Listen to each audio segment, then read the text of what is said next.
Bonsoir à toutes et à tous. Bienvenue dans cette nouvelle soirée de l'info. On est ravis de vous retrouver avec Luc à la régie et du coup avec ce plateau. Je vais directement faire les présentations. Je vais commencer avec Nolan, le plus ricain des BD, on peut le dire. Comment est-ce que ça va? Tu peux le dire, ça me plaît, ça va très bien. Je suis ravi d'être là. Et toi? Moi aussi, je suis ravi que tu sois là et ça va très bien. Tu vas enchaîner avec Baya. On a eu des contentieux l'année dernière. J'ai l'impression que tout est réglé. Est-ce que tu es content d'être là? Je suis très contente d'être là. Est-ce que je vais avoir des problèmes après cette émission? Normalement, non, si tu te comportes bien. J'en suis ravi. Mais c'est surtout le chat qu'il faut. Attention au chat. Maëlys, première émission, ça va pas trop stresser? Un peu, mais ça va. Ok, tu vas voir, normalement, c'est bonne ambiance. Et enfin, Fabio, fan du Formule 1, c'est tout ce qui me vient en tête. Comment ça va? Ça va très bien, très content d'être là avec toi. T'as oublié de mentionner la paire du Sud-Ouest Chocolatine. C'est une femme. Pau et Toulouse. Et Rodez. Ah. Oui. Pau et Rodez, voilà, paire du Sud-Ouest. J'espère que ça vous intéresse, moi non. Le programme de ce soir, il est très simple. On va commencer avec vos chroniques d'actualité que vous avez tous préparées. Elles sont toutes très intéressantes. Après, on aura un débat étayé sur un sujet qui, j'ai l'impression, vous a plu. Et enfin, un petit quiz d'actualité pour savoir qui va sur Caféine, qui est le meilleur journaliste.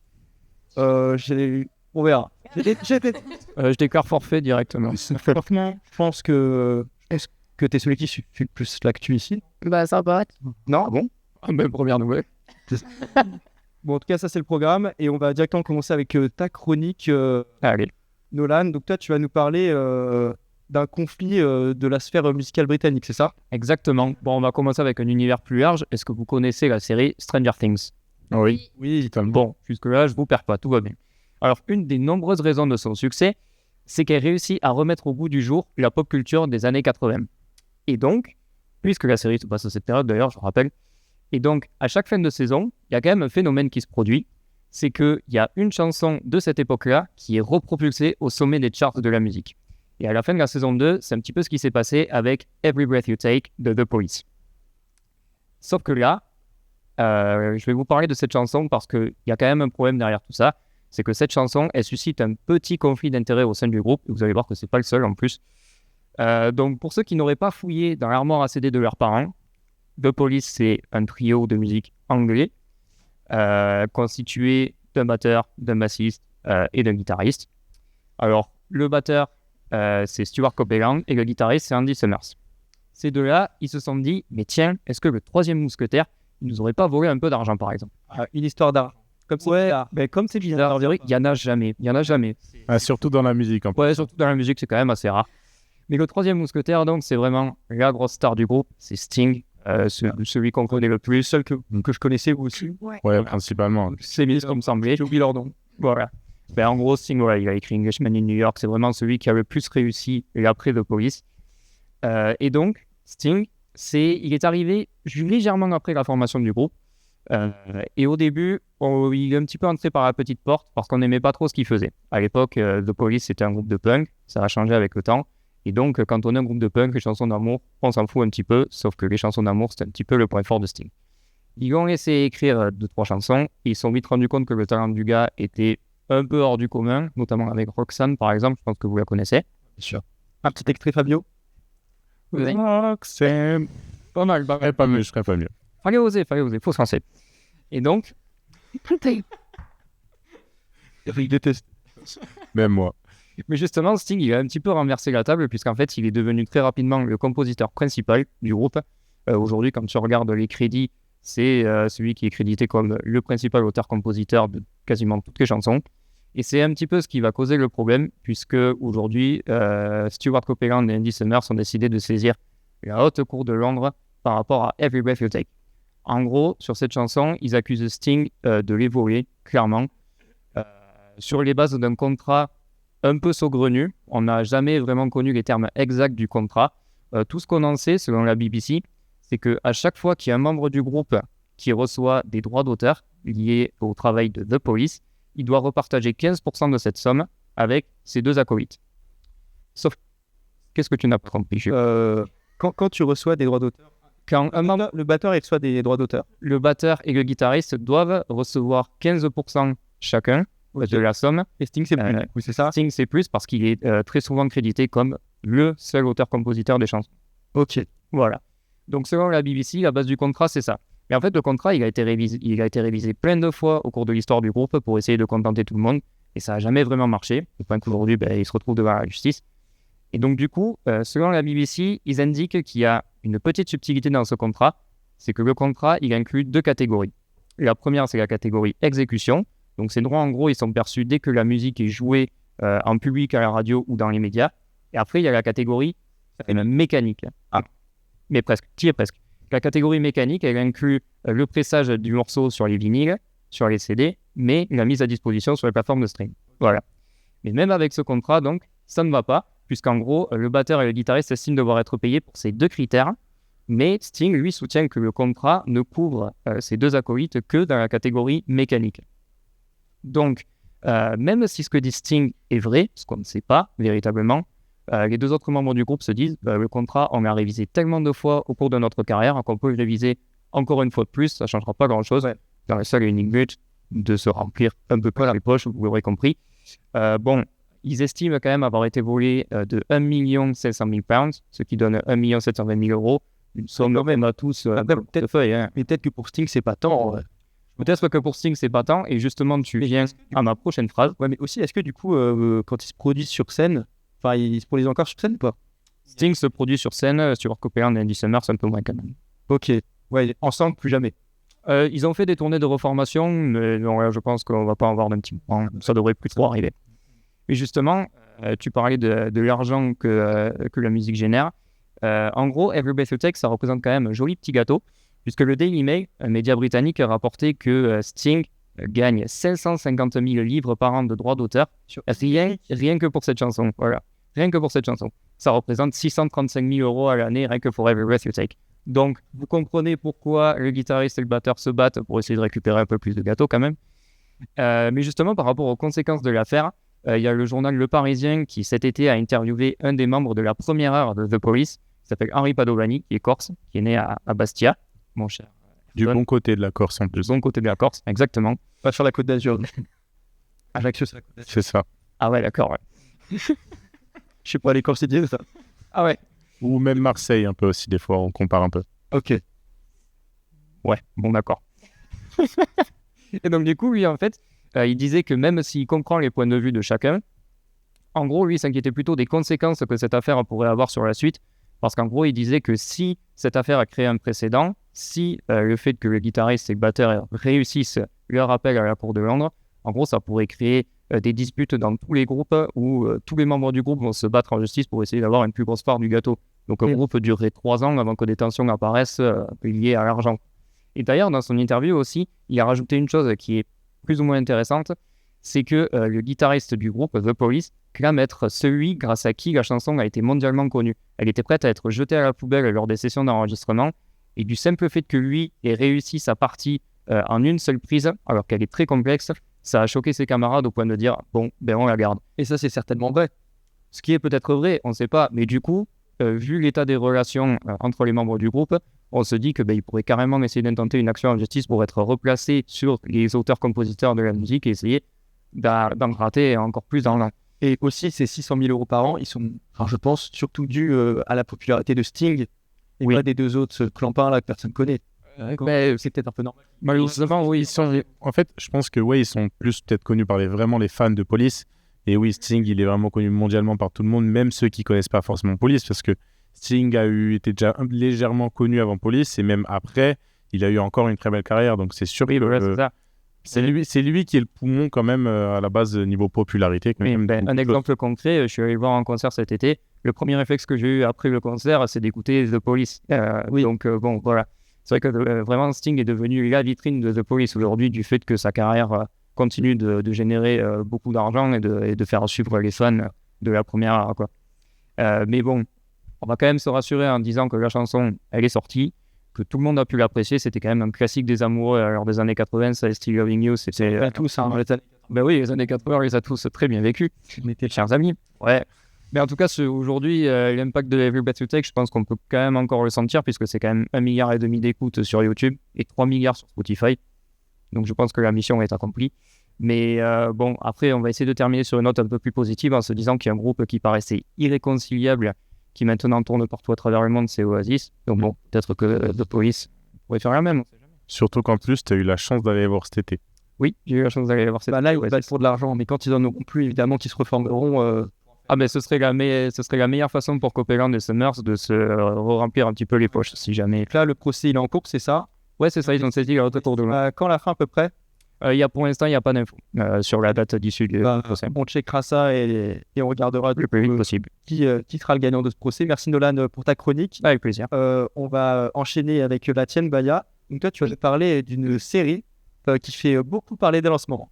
Oui, c'est ça, une série qui fait froid dans le dos. Pardon, j'ai plus trop de voix. C'est pas grave. Donc Netflix vient de sortir Monstre. L'histoire d'Ed Gein, c'est la 3e saison de l'anthologie Monstre signée par Ryan Murphy. Je sais pas si vous connaissez déjà la série avec Dahmer. Première saison. Ouais. En fait, c'est la même chose et chaque saison égale une histoire vraie d'un tueur. Ouais, voilà, c'est ça. Mais surtout que, Chaque saison égale. en plus, Jeffrey Dahmer, ça avait déjà fait beaucoup parler à l'époque. Oui, exactement. Bah voilà. Vous avez réussi à regarder Dahmer en entier? Oui, moi j'ai adoré. Ouais. Ah. Moi, je l'ai regardé en cours de philo, mais Moi j'ai adoré cette série. faut pas dire. C'est plus facile pour suivre. C'est tellement gore. Et là, c'est le. Oui. Là, c'est quoi Léa, là. Ouais, voire pire un peu. Enfin, bon. Beaucoup disent que c'est encore pire que Dahmer. Bon, bref. Tu l'as pas vu, toi? Tu nous présentes une série que tu n'as pas vue? Si, j'ai commencé à la regarder. Tu m'as prévenu mardi soir pour jeudi. C'était un peu compliqué de. C'est vrai. Voilà. Ah bah bref. Donc elle est sortie le 3 octobre 2025. C'est assez récent. Et donc c'est une nouvelle saison qui fascine autant qu'elle dérange. Après avoir donc raconté les crimes de Jeffrey Dahmer et la 2e saison dans le procès des frères Menendez, Ryan Murphy s'attaque ici à Ed Gein, un nom peut-être un peu moins connu du grand public. Mais pourtant, c'est lui qui a inspiré les plus grands films d'horreur, Psychose, Le silence des agneaux ou encore Massacre à la tronçonneuse. Ok, Voilà, ça devait être archi-fictif. voilà.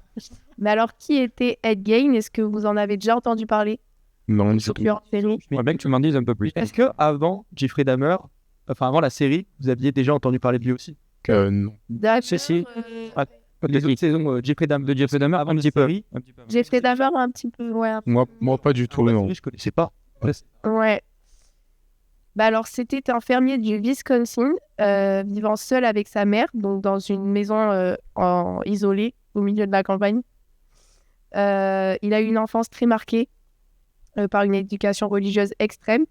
Sa mère, elle le convainc en fait que le monde est corrompu, que les femmes sont des pécheresses.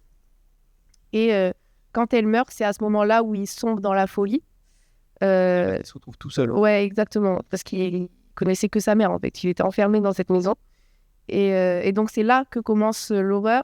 Ed Gein déterre des cadavres dans les cimetières, fabrique des vêtements et des objets avec la peau humaine et finit par tuer aussi 2 femmes. Quand la police entre chez lui en 1957, c'est un choc. On découvre un véritable musée macabre. Des crânes transformés en bols. Des Bol. Ouais, en bol Petit-déj. pour le petit-déj, exactement. C'est pas le café le matin quand même. Voilà, c'est ça. Des masques faits de visages humains. Enfin, c'est des images insoutenables et ils vont marquer justement pour toujours la culture américaine. C'est aussi pour ça qu'il en a fait une saison. Donc là, l'histoire des games dans la série s'intéresse à tout ça, mais sans en faire un simple film d'horreur. Il y a quelque chose derrière. Ryan Murphy reste quand même fidèle à son style. Il mêle la reconstitution historique, la tension psychologique et aussi la critique sociale. Donc si vous avez vu un peu Dahmer, vous savez à peu près comment Je trouve que dans ce genre de série, il romance un peu même carrément la vie du tueur et c'est un... pas l'apologie non plus, mais Ouais, ça me gêne. ouais, c'est Mais- vrai que c'est un peu romancé, c'est ça qui est très critiqué. Ça fait penser un peu à You, où il y a des personnes qui Ouais. sont fans en fait du perso qui en fait est un grand meurtrier, quoi. Voilà. Mais justement, il interroge la fascination du public pour ce type de criminel. Pourquoi ces histoires nous attirent? Pourquoi on regarde? Parce qu'il y en a justement qui adorent regarder, ça les fascine, et d'autres qui n'aiment pas ça, donc c'est là où est le débat. La série montre aussi la naissance de cette fascination dans les années 50, donc au moment où la presse découvre ce qu'on appelle le monstre de Plainfield, c'est comme ça qu'on l'appelait à l'époque. Donc dans la série, on voit aussi comment les gens ont été fascinés par cette histoire, comment les gens ont réagi. Donc il n'y a pas que le tueur en série en lui-même. Je me suis perdue. Donc la série est très sombre, très esthétique, presque clinique. C'est une ambiance glaciale. pareil, comme pour Dahmer. La lumière, elle est froide, le rythme, il est lent. Et c'est pour ça qu'il y en a aussi qui s'ennuient. Je sais que toi, tu m'avais dit ça hier ou avant-hier. C'est que c'est lent. Je sais plus qui c'est qui m'avait dit ça, mais c'est vrai que les images sont lentes. On voit tous les... Non, t'avais pas regardé Dahmer parce que... Ouais, tu t'es c'est toi. Ouais, je trouvais ça. Voilà, il y en a plein qui s'ennuient. Donc, et en fait, surtout, il y a quand même une tension constante entre empathie et dégoût. Donc, Voilà. et donc, voilà. Ce qui me dérange, c'est ce côté empathique sur un monstre qui a vécu isolé, mais du coup, ça... Ouais, qui est pas oui. humain. Donc au final, il faut être empathique. Ouais, exactement. Mais en fait, vu qu'il retrace toute sa vie, on comprend aussi un peu mieux. Et c'est pour ça qu'il y a un débat. C'est qu'on comprend pourquoi il agit comme ça. Et donc, c'est une série qui ne cherche pas à faire peur, justement, mais à comprendre ce qui se cache derrière la monstruosité de ces personnes-là. Voilà. Et donc, celui qui joue Ed Gein, c'est Charlie Hunnam, un acteur américain. Je ne sais pas si vous connaissez. Non. Britannique, pardon. Grosse erreur de ma part, c'est un acteur britannique. Il incarne Ed Gein. Et pour lui, c'est une expérience qui a été tout sauf banale. On était bien avant le tournage. Hunnam a confié avoir fait des cauchemars simplement en préparant le rôle. Donc il a dit, j'ai fait des cauchemars avant même de commencer à tourner la série. Je craignais d'avoir fait une terrible erreur quand j'ai commencé mes recherches et réalisé à quel point certaines choses qu'il avait faites étaient ignobles. Il a raconté ça sur Variety. Le comédien explique avoir été littéralement hanté par Ed Gein avant même de lui donner vie. En plus, là, il y a des acteurs, des fois, quand ils sortent des plateaux de tournage, ils n'arrivent pas à sortir de leur rôle. Ouais. Je vais un peu... Lui, j'espère qu'il arrive à en sortir. C'était un petit peu ce qui est arrivé à Heath Ledger pour Batman. Ouais, c'était... Ouais. Mais je vais vous l'expliquer après. Mais voilà, le comédien explique qu'il a... on comprend qu'il a eu du mal à jouer ce personnage. Il est monstrueux et il s'est plongé dans le pire, finalement, de l'humanité. Et pour se préparer, Charlie Hunnam a suivi 3 grandes étapes. Donc, la première étape, c'est qu'il a lu et relu tous les livres sur Ed Gein, étudié les transcriptions de procès, les dossiers médicaux et relu le scénario encore et encore. C'est normal qu'il se donne. Voilà, son objectif, c'était de comprendre sans glorifier le personnage. Ouais. Donc, ce qui est compliqué aussi quand... Voilà. La deuxième étape, il a demandé conseil pour trouver une bonne approche. Il a appelé Sarah Paulson, une actrice emblématique des séries de Ryan Murphy. Et elle lui a donné un conseil aussi étrange que marquant. Elle lui a dit « N'aie pas peur, c'est en toi, va chercher au plus profond et trouve-le ». Une phrase qui a aussi glacé Hunnam, autant qu'elle l'a aidé à aller jusqu'au bout du rôle. Et troisième et dernière étape, il n'est jamais sorti du personnage. Sur le tournage à Chicago, Hunnam est resté dans la peau d'Ed Gein pendant des mois. Et il y a son collègue Tyler Jacob Moore qui raconte « Il était Ed sur le plateau, sa voix, son attitude, le voir comme ça était terrifiant ». Et en fait, à la fin du tournage, du coup, Charlie Hunnam a eu besoin d'un vrai rituel pour justement se décrocher de ce rôle et pour dire au revoir. Ouais. Après, il dit ça, c'est réel ou est-ce que c'est pas aussi un peu de la communication quand même? C'est une interview qu'il a faite sur Variety. Ouais, quand il fait sa promo. Oui, comme tu fais la promo du film. Je sais pas. Il était bien investi dans son rôle. Il était aussi la même chose sur Allociné. C'est tout ça. Je sais pas. En tout cas, il a dit qu'il était allé...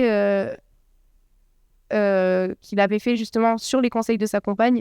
À la fin du tournage, il a conduit 8 heures jusqu'au Wisconsin. Je ne peux pas le dire ce mot. Jusqu'à... Wisconsin? Le Wisconsin.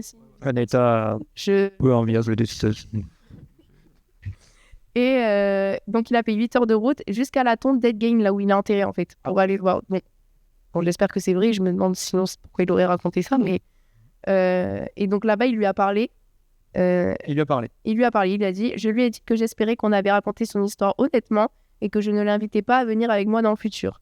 C'était un adieu nécessaire pour lui, mais presque symbolique pour tourner la page après 6 mois dans la peau d'un monstre. » En fait, c'est ce qu'il dit. Ok. Voilà. Ça te choque? Bah, ça me choque un peu, mais j'ai un peu l'impression que c'est de la communication. Enfin, le mec, je fais 8 heures de voiture. Les Américains aiment bien que ça, ce genre d'histoire va quand même manger. Avec lui. Bah après... En tout cas, c'est bien fait parce que perso, moi, ça me donne un peu envie de regarder si, comme tu disais, c'est pas trop de l'horreur et que les images, elles sont pas... Bah alors, en fait, ça veut pas faire peur comme les films d'horreur où parfois on s'y attend pas et bam, il y a un screamer, exactement. Mais c'est très glauque en fait.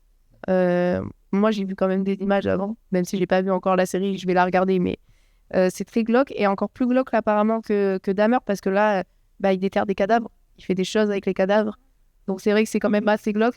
Mais en fait, moi, c'est le le truc de se dire c'est un homme qui a existé, et c'est quand même la plupart de la saison, en fait, c'est une histoire vraie. C'est un peu romancé, mais quand tu compares les images de la série avec ce qui est dit sur la vraie histoire, en fait, c'est souvent la même chose. Et donc, c'est ça qui est marquant, en fait. Mais Après, le truc qu'il a, ce réalisateur, c'est qu'il essaie de faire comprendre un peu la personnalité qu'avaient ces personnages et qui, pour le coup, en vrai, est intéressant quand on voit des phénomènes comme ça. Quoi. C'est une limite dangereuse. et c'est pour ça qu'il y en a qui aiment pas ça. Oui, vous, ça vous a donné envie ou pas de la regarder, la série, la petite chronique? Ça fait bizarre de dire que ça donne envie quand même, mais bon, voilà. On est un peu... Mais elle est Voilà, top, on va dire que ça suscite la curiosité. top 1 des séries dans le top 10 sur Netflix, elle est top 1, enfin, elle est Ok. première Sur Netflix, du coup. sur Netflix. Ok, bah du coup, ceux qui veulent le regarder Voilà. savent où la trouver. Merci, Baya, pour ta chronique. Merci. On est un peu en retard, mais ça va. On va enchaîner avec la tienne. Comme ça, il n'est pas du tout la Parler, pression. de la disparition d'une actrice américaine très connue, et je crois qu'elle était vachement portée sur le féminisme. C'est ça, non? C'est ça, alors elle disait pas clairement qu'elle était féministe, mais elle le faisait comprendre. Donc Diane Keaton s'est éteinte en portant avec elle une certaine idée de la liberté féminine à Hollywood. Donc il faut savoir que Diane Keaton, c'est une actrice, réalisatrice et productrice américaine. Elle s'est éteinte le 11 octobre à Los Angeles, donc la même ville dans laquelle elle est née. Et elle avait 79 ans. Est-ce que vous la connaissez un petit peu ou pas du tout? Bah, de nom, Oui. c'est Ouais, pas connu. de nom. Par contre, je ne saurais pas citer un seul film. Moi, c'est Le Parrain. Ouais, C'est vrai, j'avais lu l'article quand elle est décédée. Dans le Parrain. Ouais. Attends, j'ai pas lu le Parrain. Ah ouais? Le cinéma, je suis zéro. Ah, tu nous demandes de faire. Je crois qu'il y a un mec en régie. Cinéma, mais Je crois qu'il y a un mec en régie qui veut t'éduquer sur le cinéma, à mon avis. Peut-être. Bah donc justement, en parlant de cinéma, je vais vous parler des films marquants de sa carrière rapidement. Le Parrain. Alors, également, mais du coup, les derniers films qu'elle a tournés datent d'il y a 1 an seulement. Le dernier étant Summer Camp, pour en anglais, sorti le 31 mai 2024, du coup, aux côtés de Nicole Richie. Elle a également, du coup, joué dans Le Parrain. En fait, elle a débuté même dans le cinéma. Elle a pas joué dans Annie Hall aussi? Oui, c'est ça. Ouais, voilà. C'est ça. Comme ça dans le chat, là. Et d'ailleurs, elle a remporté un Oscar pour étant la meilleure actrice et un Golden Globe et un BAFTA pour le rôle d'Annie Hall, qui a été écrit spécialement pour elle. C'est-à-dire que justement, son caractère faisait tellement, sortait tellement du monde d'Hollywood qu'ils ont voulu écrire un rôle spécialement pour cette actrice. Donc, elle a joué dans Le Parrain aux côtés d'Al Pacino en 1970 et du coup, elle jouait l'épouse de Michael Corleone, c'est ça. Voilà. C'est fini. Donc, elle découvre dans le film peu à peu la noirceur des Corleone et elle a un peu un rôle quand même assez moralisateur dans le sens où elle ne veut pas toucher à la violence et aux mensonges de la famille Corleone. Ouais, mais femme. Elle est quand même femme. Alors, elle est copine, puis après, elle devient femme. Enfin, voilà, c'est... Ouais. Il y a l'amour et il y a ce qui se passe à côté, je pense. Voilà. Dans Annie Hall, du coup, qui a été écrit spécialement pour elle, elle est excentrique, maladroite. Enfin, vraiment, elle est drôle, elle est libre. Donc, c'est ce qui la caractérise le plus. Et donc, elle connaîtra un immense succès. Mais c'est pas que le cinéma, Diane Keaton. Elle a été reconnue aussi dans le monde de la mode parce que elle a ce côté très extravagant. Sur les défilés, elle se ramenait avec des tailleurs qui étaient à la base pour les hommes. Elle ramenait des chemises larges, un chapeau. Donc, en fait, elle a inspiré énormément de monde, énormément de femmes.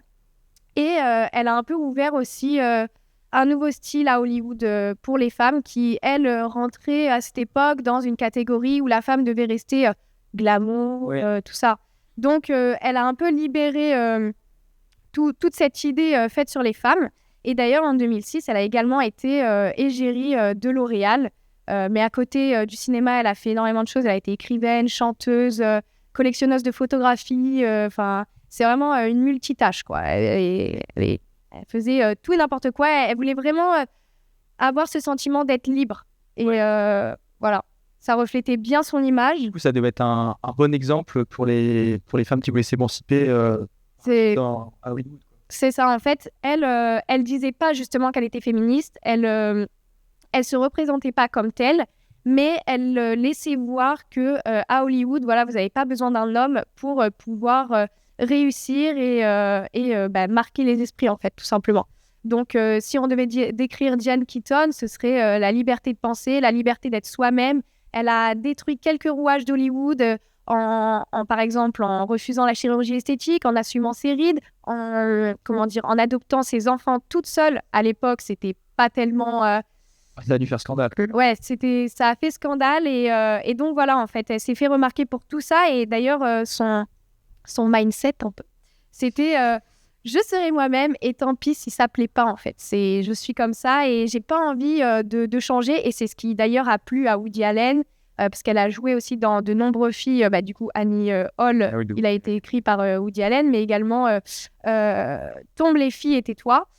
Donc voilà, Woody Allen qui a également écrit un message à la disparition de Diane Keaton disant que c'était son amour de toute une vie, que c'était une femme extraordinaire, tout ça. Donc elle a vraiment marqué les esprits. Ok, ça donne un peu envie, moi, de faire un cinéma, de regarder un peu sa filmographie. Mais bon courage, parce qu'il y en a. Vous avez eu l'occasion de regarder des films où elle était dedans ou pas? Moi, Le Parrain, j'ai bon. Mais vraiment, niveau actrice, elle gère de fou. Ouais, franchement, elle est quand même... Son rôle dans Le Parrain, je ne vais pas dire central, mais c'est un film de Michael Corleone. Donc son rôle n'est pas central, mais quand même très important. Elle joue justement la morale. C'est elle la balance entre le bon et le mauvais. Ok. C'est clairement ça. En tout cas, ouais, ça donne un peu envie de regarder. Merci Maëlys pour ta chronique. On va enchaîner avec la dernière, celle de Fabio. Donc toi, on reste dans le monde du cinéma parce que tu vas nous parler d'une guéguerre entre le streaming et le cinéma traditionnel. En gros, c'est ça? C'est ça. En fait, on connaît tous Netflix, Disney+, Amazon Prime. Mais en fait, elles sont vraiment devenues incontournables de nos jours. En fait, leur impact, il va largement au-delà de nos salons et nos écrans. En fait, ces plateformes, elles bouleversent quand même le paysage du cinéma et des séries télé françaises. On trouve un peu manne financière et menace un petit peu pour le cinéma aussi, surtout pour les salles de cinéma. En fait, la France, elle essaye d'apprivoiser un peu ces géants américains sans essayer de se faire avaler, ce qui n'est pas forcément simple. D'un point de vue économique, déjà, c'est quand même une révolution. En 3 ans, entre 2021 et 2023, les géants du streaming ont investi près d'1 milliard d'euros dans la production française. Donc, c'est maintenant, actuellement, la France est le 2e pays le plus représenté dans les cinémas, surtout sur les plateformes de streaming. Lupin, c'est français, il me semble. C'est ça, ouais. Lupin, c'est français, qui est une série, j'en parlerai après. Perdu aussi, il me semble. Balle perdue, c'est ça, pour une production où ils ont fait 3 films. Sur Netflix, je crois que c'est français. Ouais, c'est vrai qu'il y en a plein. Il y en a plein, oui, c'est ça. Et même sur des films qui ne sont pas forcément français, mais qui en fait viennent tourner en France et font travailler des Français. Et donc en fait, 1 milliard d'euros, c'est quand même colossal. C'est plus que certaines chaînes télé en fait dépensent en plus de 10 ans. Donc en fait, on voit que c'est énorme quand même l'investissement qu'ils apportent en France. Netflix, ils ont quand même ouvert la voie à un investissement annuel d'environ 40 millions d'euros, dont une part significative, en fait, elle va dans des créations qui sont 100% françaises, destinées un peu quand même au marché français. Et depuis janvier 2025, Disney+ s'est aussi engagé à consacrer 25% de son chiffre d'affaires juste aux productions françaises aussi, comme le fait Netflix. Et surtout, en contrepartie, la plateforme, elle a obtenu, comme vous le connaissez, la chronologie des médias. Elle a obtenu un petit avantage là-dessus. Ah oui, ils ont le droit de diffuser des anciens films plus tôt que les télévisions. C'est ça. Actuellement, les leaders en France, c'est Canal parce que c'est ceux qui donnent le plus tous les ans. Mais en fait, ça permet de financer tous les petits films français, etc., qui n'ont pas forcément de budget. Du coup, ils sont financés grâce à ces aides-là, en fait. Et donc, ce système, il est typiquement français. Mais pour le coup, c'est une grosse force de la France là-dessus pour essayer de soutenir le cinéma. Et donc, on a Amazon Prime aussi qui a suivi le mouvement, d'ailleurs, notamment avec des comédies populaires, etc. et tout, avec des trucs un petit peu qui sortent de l'ordinaire, avec des petites séries avec des humoristes français, des influenceurs, etc. et tout. C'est ça, LOL qui ressort, même trucs sur Liars Club, des trucs comme ça. Mais je vois pas pourquoi il y a autant d'acteurs ou d'humoristes qui vont du coup sur les plateformes faire des productions plutôt que le cinéma qui est quand même plus noble.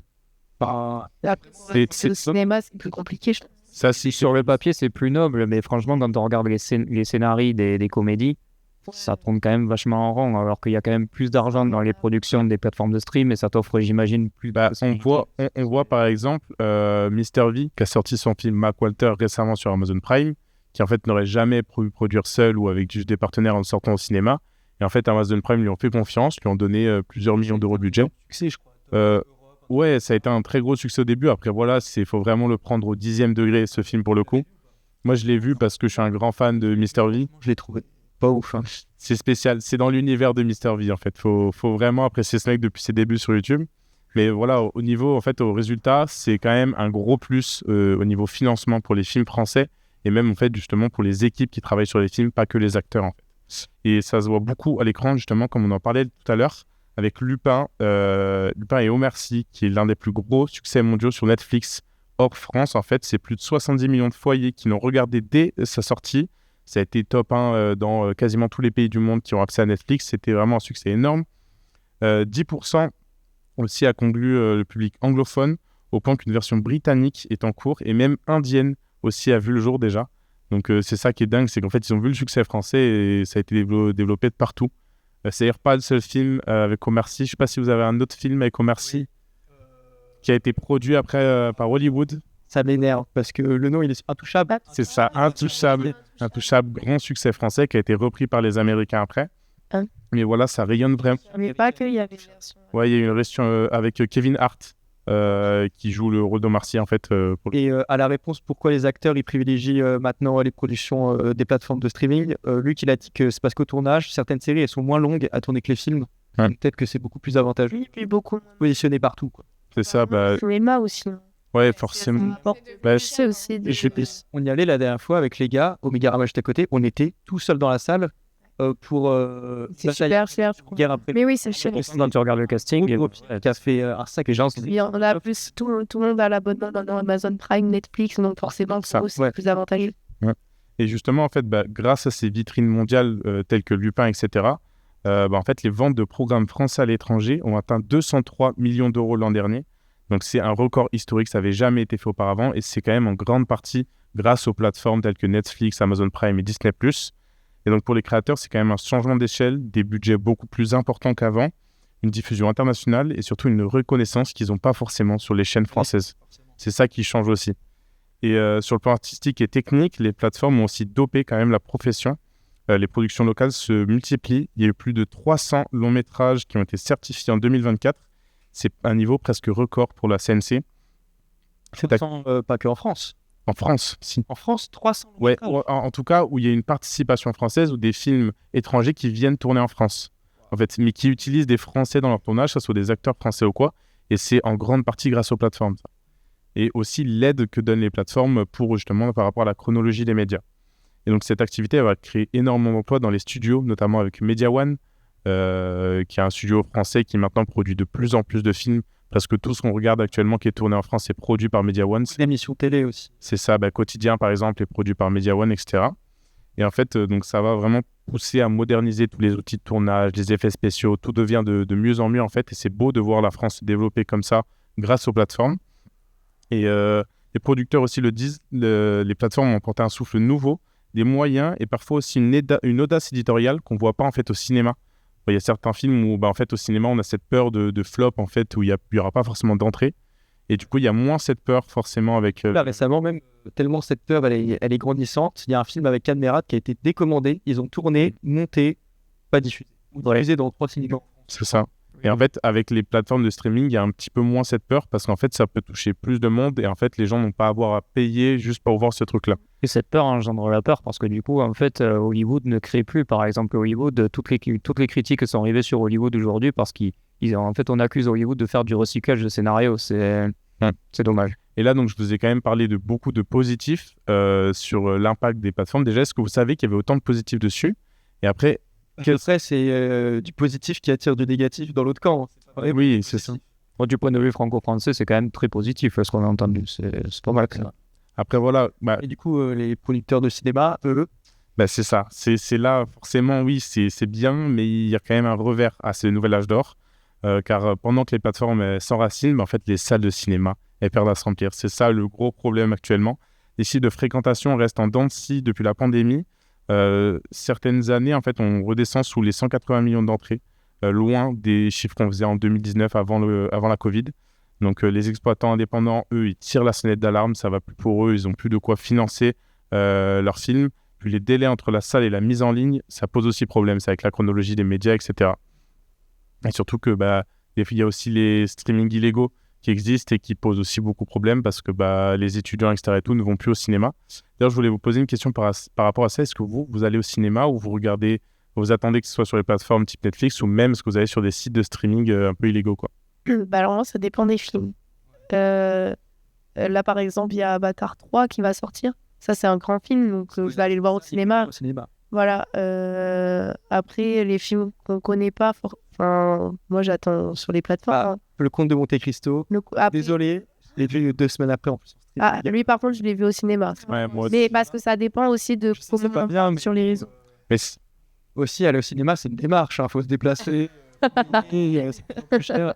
Non, quand même, en famille, c'est un moment génial. Le cinéma, tu peux pas. Ouais, c'est vrai que quand j'étais petit, j'ai des bons souvenirs au cinéma, mais là. Voilà. Mais c'est vrai que j'y vais de moins en moins. Ça devient cher. Ça devient trop cher. ça devient cher, surtout pour nous qui sommes étudiants. Ah oui. Ça devient de plus en plus compliqué. Et pourtant, en fait, c'est pas anodin parce que le modèle économique du cinéma français, ça se base sur les entrées au cinéma. C'est ça qui devient compliqué. Et en fait, si ce pilier s'effrite, en fait, c'est tout un équilibre entre financement public, aide du CNC justement, et aussi les ventes internationales qui peut en fait vaciller. Et il y a une autre inquiétude, c'est la dépendance économique en fait aux plateformes, parce qu'aujourd'hui, si Netflix ou Disney en fait décident de réduire leur investissement en France, c'est tout un pan du financement national qui s'effondre. Et Canal+, acteur historique du cinéma français, j'en ai parlé tout à l'heure par rapport à la chronologie des médias, a menacé notamment de revoir à la baisse quand Disney+ a eu des avantages par rapport à ça, donnait moins, mais il n'y avait pas beaucoup d'écart entre les deux, et ça peut être aussi une grosse menace parce qu'on sait le nombre de films qu'ils financent par an. Rien que Canal+, c'est à peu près 60 à 80 films financés par an, juste par rapport à leurs dons. Beaucoup pour se placer, et s'il y a un succès, ça finance 20 autres films. Des fois, ils se disent, bon, ça va être un flop, mais on y va quand même, on ne sait jamais. Oui, Et d'ailleurs, pour un petit truc en plus, il y avait des investisseurs qui au dernier moment s'étaient retirés. Oui. Et voilà, 15 millions d'entrées. Ouais. Chance. Le karma. Ça. Ouais. En fait, derrière cette bataille financière se cache vraiment une question de souveraineté culturelle qui décide de ce qu'on regarde, en fait, de ce qu'on finance et de la manière dont nos histoires sont racontées, en fait. Et certains cinéastes vont plus loin, ils redoutent une forme de standardisation des récits. Les plateformes, elles produisent à la chaîne, des exigences de format, de rythme, etc. Et en fait, elles s'appuient sur des données d'audience pour façonner des scénarios. Elles vont s'adapter sur ce qui existe déjà. Ils ne vont pas forcément trop, des fois, créer des choses de nouveau. Une scène jugée trop lente ou trop locale, en fait, peut être écartée d'un cinéma alors qu'en fait, elle peut être importante. Et résultat, le risque d'un cinéma plus homogène, calibré pour plaire à partout et à tout le monde, ce qu'on n'a pas forcément sur les plateformes. Et parfois, en fait, des œuvres elles disparaissent purement et simplement du catalogue, sans trace, comme ce que tu en as parlé, en fait. Et ça, c'est dommage. Et c'est quand même une perte sèche pour la mémoire culturelle. Donc alors, comment concilier cette ouverture mondiale et la protection du cinéma français? Ça devient compliqué. La réponse viendra sans doute de la régulation. La France a été la première en Europe à imposer une contribution obligatoire des plateformes pour la chronologie des médias.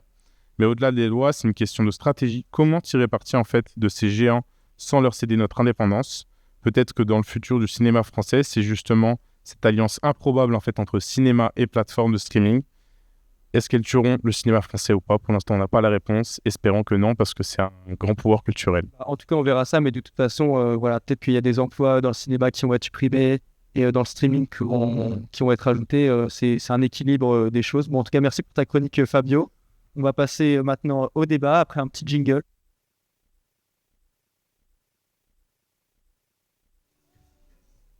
Alors, oui, merci pour le débat. Jingle, je suis vraiment pas habitué. Mais bon, en 2025, il y a plus de 50,4 millions de Français qui utilisent les réseaux sociaux. Vous en faites évidemment partie. Et ils passent en moyenne 5h23 par jour sur Internet. Ce qui est énorme, mais en vrai, moi, je suis dedans. Je pense qu'on en fait tous partie autour de la table. Face à cette évolution, le gouvernement a même ils ont engagé une réforme de l'audiovisuel public qui vise à fusionner France Télévisions, Radio France et l'INA pour essayer de concurrencer un peu les réseaux sociaux internationaux. Et donc, c'est fait, il pose une question essentielle. Est-ce que d'après vous, les réseaux sociaux, ils sont en train de remplacer petit à petit le média traditionnel ou pas? Est-ce que quelqu'un veut commencer, Mélisse? Moi, je pense que oui. Alors, peut-être pas remplacer totalement, mais du moins prendre une grande place, notamment, je ne sais pas si vous connaissez Aquababe. Mais... Bon, de base, c'était un influx média, on va dire, qui relatait des faits sur la télé-réalité, donc rien de bien. Pas de fake news, non. Absolument pas. Alors, totalement faux. Ok. Bon. J'ai reçu. Il a appelé ça mauvais temps. Et oui, c'est mon frère. Non, c'est pas mon frère. Mais ouais, en effet, Aquababe, il n'y a pas du tout justement de fake news. Et en fait, avec le temps, il a commencé à relater du coup des spotted, il appelle ça comme ça, où en fait, on voit par exemple Kate Moss hier, je ne sais plus où elle était. Donc ça va vraiment être déjà à l'international. Et en plus de ça, il va relater des faits qui sont vrais. Il a même aidé à la recherche de Xavier Dupont de Ligonnès dernièrement. Il avait trouvé des petites infos, tout ça, qui du coup, la police ont dû s'en mêler et parler avec lui, etc. Donc aux États-Unis, il est même dit étant un média. Ok, donc lui, c'est un paparazzi. Non, pas que paparazzi. Il va relater des faits, il va faire des enquêtes, etc. Et les États-Unis le décrivent comme étant un média. Pourtant, sur les réseaux sociaux. C'est sur les personnes publiques, par contre. Ça Pas sur des... Ouais. Oui, ça va pas être il va pas parler de ce qui se passe dans le monde réellement. En tout cas, ça illustre que les réseaux sociaux, ils permettent une diffusion instantanée qui est peut-être plus rapide que les médias traditionnels où il faut attendre le JT. Et que moi, si je suis un peu d'accord avec Malice, quelqu'un a un avis Je suis un peu d'accord aussi, surtout que le contenu des réseaux sociaux, il plaît encore plus aux jeunes. C'est-à-dire c'est du truc qui est rapide, ça dure 1 minute, 1 minute 30. Forcément, ça plaît à plus de monde. Pour moi, ça ne remplace pas le journalisme. C'est qu'on préfère s'informer sur les réseaux sociaux, mais les journalistes sont sur les réseaux sociaux. Oui. Donc finalement, ça ne remplace pas. C'est les journalistes qui se mettent sur les réseaux. Mais la plupart indépendants qui ne sont pas des journalistes à part entière et qui Oui, voilà. Ouais, mais du coup, c'est pas des journalistes. Oui, mais est-ce que tu suis les journalistes sur les réseaux? Les vrais, les médias. Oui, mais la plupart des journalistes qui sont sur les réseaux ne font pas du journalisme sur les réseaux. Oui, Ils donc, les ne médias. rapportent pas des faits sur les réseaux. Ouais. Mais par contre, dans le but des réseaux sociaux, oui, on est un peu dans le journalisme. Ça, c'est véridique. ouais, mais aussi. Non, parce qu'il n'y a pas d'analyse derrière. On peut filmer n'importe quelle situation finalement avec nos téléphones, mais ça fait pas de ça du journalisme. Pour C'est moi. pas de ça du journalisme. Il y a des gens qui consomment le contenu comme tel et qui s'informent comme ça. Et Oui, mais du coup, c'est pour ça qu'il y a beaucoup de fake news. ils disent, un tel et un tel, ils sont ensemble parce que je l'ai vu sur les réseaux, alors que c'est pas du tout le cas. Oui, c'est vrai, mais du coup, pour moi, c'est pas du journalisme. Ok. Après, aussi, ce qui est bien avec les réseaux sociaux, c'est qu'il y a de l'interactivité avec les spectateurs. Et du coup, ça peut créer quelque chose de bien. Enfin, je sais pas, moi, je trouve que souvent, ça améliore les débats. Là, par exemple, dans le chat, les gens ils donnent leur avis. Ça fait que l'information, elle est plus fiable. Mais on voit que tous les autres médias ont adopté ça. Quand tu regardes RMC, il y a toujours un hashtag pour venir donner son avis. Voilà, tous les médias ont adopté ça maintenant. Mais après, je pense que ça remplacera jamais. Ça viendra en plus, en fait, rajouter un petit truc où tu pourras avoir des petits trucs plus courts, comme ce que fait Hugo Décrypte, les actus du jour, etc. et tout. Il va dire les 5 trucs principaux qui sont passés dans la journée. Mais je pense qu'il y aura toujours ces trucs à la télé, à la radio et à la presse écrite. En fait, on continuera d'avoir des gens qui consomment cette information-là. C'est juste un plus qui vient se rajouter, en fait, aux moyens qu'on connaissait de s'informer déjà. Le truc, c'est que dans les jeunes, qui écoute la radio, Ouais. Ou lit qui regarde la télé traditionnelle. Nous, sur Café. Non, oui. Là, dans la régie, personne lit café. Voilà, on peut le dire. Voilà. Ce sont que des mauvais. En caféine, mais la radio, on l'écoute. Moi, je l'écoute le matin, la radio. Ouais, tu fais. Oui, mais parce que c'est un métier. Mais Moi, j'y écoute pas. les gens pour... Oui. Les gens pour... La radio, l'enfer. Ah ouais? Ah non, je peux pas. Avec le petit café le matin, c'est sympa. Mais aussi, il y a un problème sur les réseaux sociaux, c'est que tout a tendance à être polarisé. Et moi, je trouve que c'est pour ça que les médias traditionnels, ils doivent rester. C'est qu'ils apportent peut-être une information sans donner leur avis. Ils apportent de la nuance. C'est très important. De la nuance et surtout du recul sur l'information. Alors que les réseaux sociaux, on a tendance... On est soit blanc, soit... On a chaud. Dans les commentaires, c'est un enculé. Alors, pour ça. Et du coup, tout va très vite et ça empêche la réflexion. Oui, ça c'est... Puis, en fait, sur les réseaux sociaux, c'est à chaque fois, en fait, les extrêmes qui vont plus être représentés parce que c'est ceux qui parlent le plus fort. Et en fait, on remarque un peu ça aussi dans les médias ou dans les personnes qui vont produire un petit peu de contenu type journalistique sur les réseaux. C'est qu'en fait, c'est les paroles de l'extrême qui vont être le plus montrées et en fait, pas forcément avec un avis neutre, comme tu l'as dit justement. Et c'est ça, peut-être, le défaut des réseaux sociaux, ou sauf que il y a des personnes qui y croient et qui vont pas s'informer ailleurs que sur les réseaux sociaux, et c'est peut-être ça le problème en fait qu'il y a là-dedans, quoi. Après aussi, ce qui est bien avec les réseaux sociaux, je trouve, c'est qu'il y a des mouvements qui se créent, par exemple MeToo, ou même récemment, les médias, on a beau dire ce qu'on veut, quand ils parlent du conflit israélo-palestinien, ils sont pas pro-Israël, mais bon, voilà, ils apportent une vision assez avec du recul, alors que sur les réseaux sociaux, bah voilà, on montre vraiment que c'est scandaleux ce qui se passe là-bas. Oui, mais le journaliste n'est pas censé prendre position. Donc, bon, Oui, mais c'est la liberté de ton qu'il peut y avoir sur les réseaux sociaux. qu'il y a des familles et tout. Moi, je trouve ça bien que les réseaux sociaux ils soient là pour surligner le sujet. Oui. Moi, je suis plutôt d'accord avec toi sur ce point-là. Moi, ça dépend. Parce que je trouve qu'il ne faut pas oublier aussi que sur les réseaux sociaux, genre, il y a une certaine... Enfin, il y a plein d'enfants. Et du coup, alors, ça, pour des aspects, c'est très bien pour les enfants. Ça les cultive dès le plus jeune âge. Mais pour d'autres, bah, ça va leur forger peut-être des idées qui ne sont pas les leurs, en fait. Et simplement parce qu'ils suivent... vous voyez ce que je veux dire ou pas? Ça va créer une certaine influence, en fait, sur peut-être... des gens qui ne sont pas encore prêts à avoir Extrêmement. c'est ça. C'est la même chose des dessins animés au final. C'est la capacité, ça influence, mais ça influence les enfants dès le plus jeune âge et ils ne sont pas capables de prendre du recul dessus. Donc c'est la même chose. Tu regardes Tu prends du recul avec les informations que quand tu grandis. Mais c'est le même. Non, mais moi, je pense que du coup, tout ça, ce n'est pas du journalisme. Donc, la question, c'est que ça ne remplace pas le journalisme, c'est en plus. Ok, bah grâce à la chronique de Fabio qui a duré à peu près 36 minutes, on est un peu en retard. Donc là, vite fait, un petit tour de table. D'après vous, est-ce que les réseaux sociaux vont remplacer les médias traditionnels? Dolan, tu commences? Je dirais non, je vais être optimiste. Non. Ok, non. Je viens de le dire non.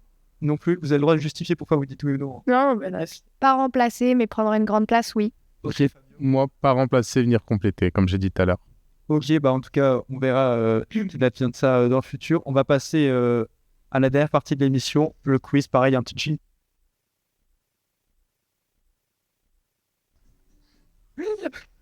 Bon, c'est parti pour le quiz. Il y a une place au Master Quiz à gagner pour le gagnant de cette édition. Donc le Master Quiz, à un moment, on va réunir tous les vainqueurs de quiz. Donc pour l'instant, Elsa, Naël et Léo. Et il y aura une compétition avec un petit prix à gagner pour ceux qui gagnent le quiz. Baya, je compte sur toi pour éviter de regarder mon écran. Ah oui, pardon. Je sais pas ce que tu fais, il faut éviter de le faire. Évidemment, pendant le chat, normalement, Luc va vous mettre les questions. Et donc, vous pouvez jouer. Et puis, même si vous ne voulez pas les questions parce que je vois qu'il panique, vous pouvez écouter ma voix et répondre. Moi, j'ai une question. Est-ce qu'on a le droit de te couper dans ta Vous avez le question? droit de me couper dès que une seule fois, par contre. Par personne. Et si vous avez. Ah, la réponse. Ah, d'accord, ok. Oui. Bah, sinon, pourquoi tu veux me couper? Parce qu'on en a barre. Est-ce que vous êtes prêts pour la première question? Ouais. Alors, Sam Altman, déjà, est-ce que vous savez qui c'est? Ouais, c'est le PDG de OpenAI. Exactement, Fabio, t'es bien renseigné.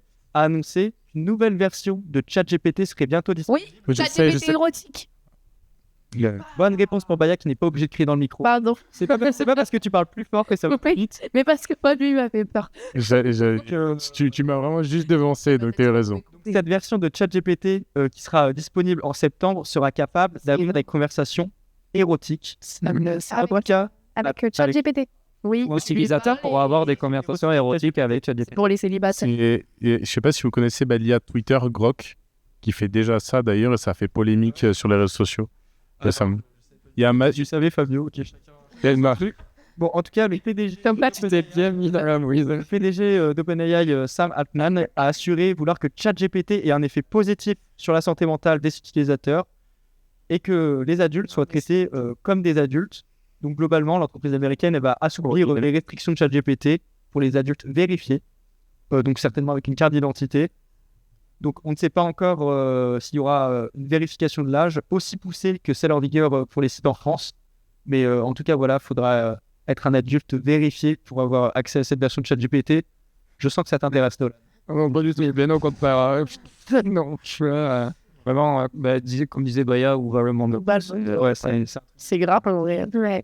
Mais en tout cas, bravo parce que tu as un point. Oui. Et on va enchaîner avec la deuxième question. L'OMS, donc évidemment l'Organisation mondiale de la santé, a mis en garde la population sur les antibiotiques. La fiabilité des antibiotiques, oui. Exactement, Nolan. Quel problème a-t-elle relevé? La fiabilité. En gros, Développer un peu. En gros, les bactéries se sont habituées aux antibiotiques qu'on prend. Et donc, du coup, ils alertent les chercheurs pour essayer de trouver des solutions, créer des antibiotiques plus fiables pour pouvoir à nouveau se protéger contre les bactéries. C'est exactement ça. Et donc, en gros, l'OMS, elle encourage les laboratoires à en concevoir de nouveaux. Et la résistance, elle augmente de 5 à 15% en moyenne chaque année, les rendant, comme tu disais, moins efficaces contre les bactéries. Mais c'est pas. Les dieux du sud-ouest qui rigolent, on sait pas pourquoi. La team du Sud-Ouest qui est en train. Ouais. Team Corse, du coup, tu es des origines corse, on vient de l'apprendre. Ouais, ça. Reprenez-vous.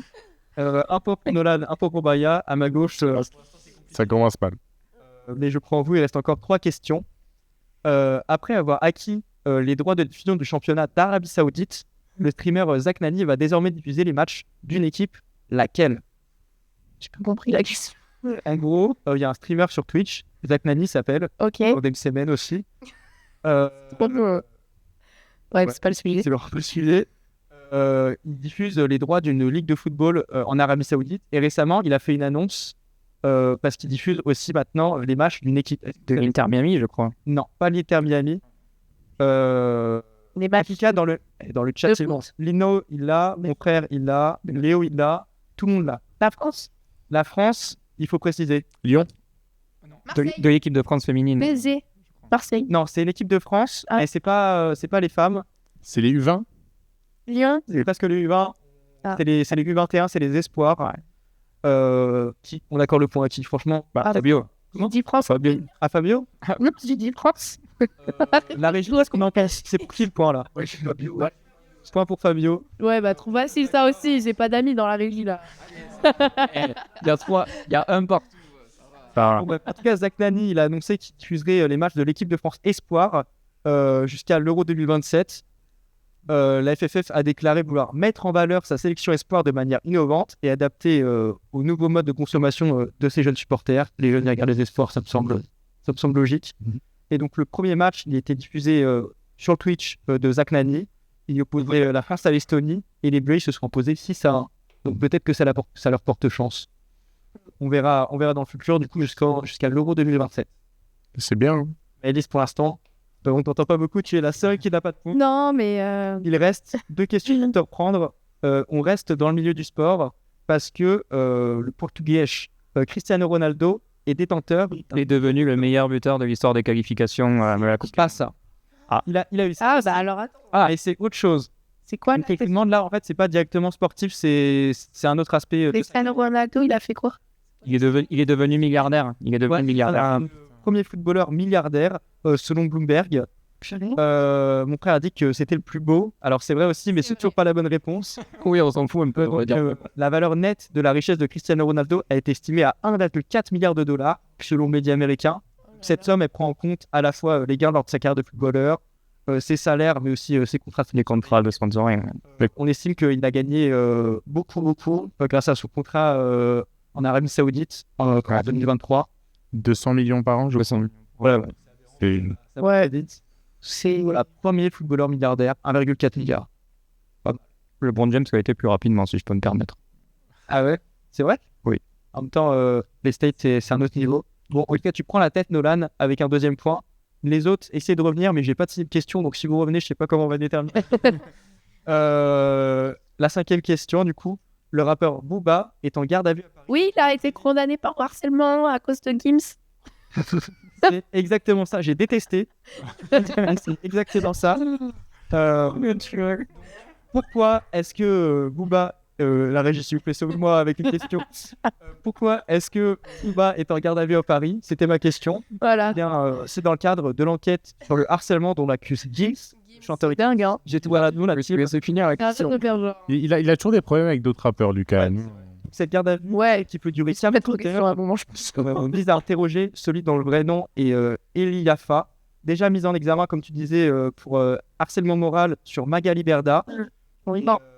Bon, elle Donc là, Giggs a porté plainte pour lui et aussi pour sa compagne, enfin Ouais. ex-compagne, Dem Dem. Dem. Exactement. Du coup, on a 2 points pour Nolan, 2 points pour Baya, Moi, c'est 1 point pour le Master Quiz. Maïs. Ouais. Malheureusement, tu finis avec 0 points. C'est pas grave. Là, on va faire une question pour départager les deux moustiques. Moustique. Tu veux venir là? Mais s'il te plaît, fais-moi gagner, Luc lui. va venir poser la dernière question. Et comme la semaine dernière, tu vas venir conclure l'émission parce que moi, je sais pas faire. Allez. Pour ça. Hop. Clairement, il s'en va, le présentateur. Alors, c'est vraiment bonjour tout le monde déjà. Bonjour. Bonjour, Luc. Ça va se jouer entre Baya et Nolan. Ah bon? Parce que ça va se départager. Et ça va être une question où vous devez. Enfin, c'est un peu un juste prix. Non, juste prix. Ouais, avec la trouver le chiffre le plus proche, c'est ça. Ok. Donc, combien de personnes ont voté pour la motion de censure? Juste ça. De personnes ou de partis? Enfin, combien de personnes on vote? Combien il y a eu de votes? Je sais à combien de voix elle a été rejetée, mais sinon après le nombre Je peux pas poser une question. Non. Je l'ai, je crois. Je l'ai, je suis... S'ils l'ont pas, je l'ai, je l'ai, je pense. S'ils l'ont pas. Ouais, si vous voulez, combien de votes il manquait? 18. On va avoir 18. 18. C'est- Oh non, je m'en fous, t'as triché. Mais quoi, Non, il a pas montré avant. Ah, il a pas rentré avant. mais c'était Ça. 307 votes contre la motion de censure et 271 pour. Et en fait, il manquait 18 votes. Ouais, ça, c'était Motion de la motion de censure. Voilà. Donc la motion de censure passe. Désolé, j'ai un peu mal formulé la question. Mais du coup, c'est Nolan qui a remporté ma faculté de les Bayer. Mais tu t'es bien battu. je vais aller au Master Quiz Ouais, quand connais même. pas. Malheureusement, non. Déçu. Donc, on va finir cette soirée de l'info. Donc, tu appuies sur Outro. C'est des nouveaux qui sont à la régie. C'est pas grave. On innove à la régie, l'émission peut durer encore Je très tiens longtemps. à dire merci à Élise, Léna Ambéen et Camille Santos pour la régie parce qu'ils ont fait aussi Camille, oui, ma blague. photo pour la clinique. Ils ont fait un peu la régie. Ouais. Donc, voilà. Donc, on vous dit à vendredi prochain. Passez une bonne soirée et des bisous.